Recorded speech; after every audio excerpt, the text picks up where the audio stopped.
Hey all welcome to Greeshma vlogs. నేను మీ Suma. I hope all dream good. మీరందరూ ఆరోగ్యంగా సంతోషంగా ఉండాలని మనస్ఫూర్తిగా కోరుకుంటూ ఇవాటి నా లాగ్ స్టార్ట్ చేసేస్తాను. ఈ లాగ్ మీకు నచ్చినట్లయితే ఇన్ఫర్మేటివ్గా అనిపిస్తే షేర్ చేసి చిన్న లైక్ చేసి సబ్స్క్రైబ్ చేసుకుంటే సో దట్ నేను చేసే ఏ వీడియో అయినా మీ వరకు రీచ్ అవుతుంది. అలాగే ఈరోజు లంచ్ రెసిపీ కోసం అయితే నేను గోంగూర చట్నీ చేశాను. ఫస్ట్ అయితే ఎండుమిర్చి మిడిల్లో కట్ చేసుకొని వాష్ చేసుకొని మిడిల్లో కట్ చేసుకొని తర్వాత నేను ఫ్రై చేసుకొని కొంచెం ఆయిల్ వేసుకొని గోంగూర అయితే ఉడకబెట్టుకున్నాను. కొంచెం వాటర్ పోసి ఉడకబెట్టుకోవాలి, లేకపోతే అడుగు మాడిపోతుంది. ఇంకా ఎండుమిర్చి మిక్సీ పట్టుకున్న తర్వాత గోంగూర చట్నీ అయితే మిక్సీ పట్టేసుకున్నాను. మీకు నచ్చితే పచ్చిమిర్చి కూడా వేసి చట్నీ పట్టుకోవచ్చు. మా వారికి అయితే ఎండుమిర్చితోనే ఇష్టం, ఇంకా అందుకే నేను అలా చేసేసాను. ఇంకా తర్వాత బాక్స్లో కట్టేసాను పిల్లలకి గోంగూర చట్నీ వేసి. నైట్ అయితే నేను పిండి కలుపుకోవడం మర్చిపోయాను, పునుగులు వేద్దామని. ఇంకా మార్నింగ్ లేవగానే కలుపుకొని ఒక 2 అవర్స్ అట్లా ఫర్మెంట్ చేసేసుకున్నాను. మంచిగానే ఫర్మెంట్ అయింది, మంచిగానే పొంగినాయండి. కొంచెం సోడా ఉప్పు ఉంటుంది కదండి, ఇంకా అది వేసుకోవాలి.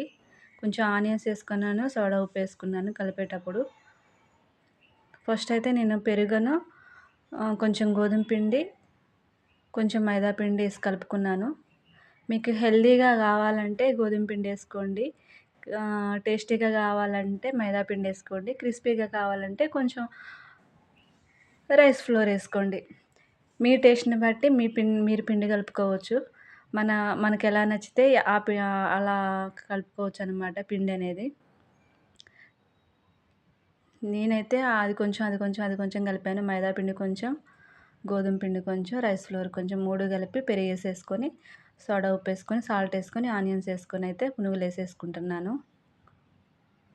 టేస్టీగా ఉన్నాయండి. గోధుమ పిండి ఎక్కువ వేసాను కాబట్టి స్మూత్ స్ట్రక్చర్ అయితే వచ్చింది పునుగులకైతే. మాకు క్రిస్పీగా కావాలంటే ఇంకొంచెం రైస్ ఫ్లోర్ వేసుకుంటే సరిపోతుంది.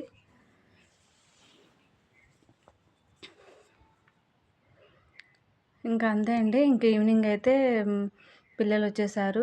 వాళ్ళకి హోంవర్క్ చేయించిన తర్వాత మమ్మీ డైరీ మీద సైన్ పెట్టంటే ఇంకా సైన్ పెడుతున్నాను నేనైతే. తను హోంవర్క్ అయితే కంప్లీట్ చేసేసుకుంది. లాస్ట్కి ఫైనల్గా అయితే నేను డైరీ మీద సైన్ పెట్టాను.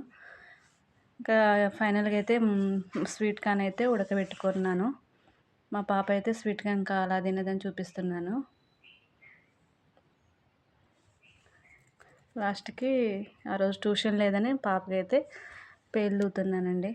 ఈ లాగ్ ఇక్కడితో ఎండ్ చేస్తున్నాను. బాయ్ అండి.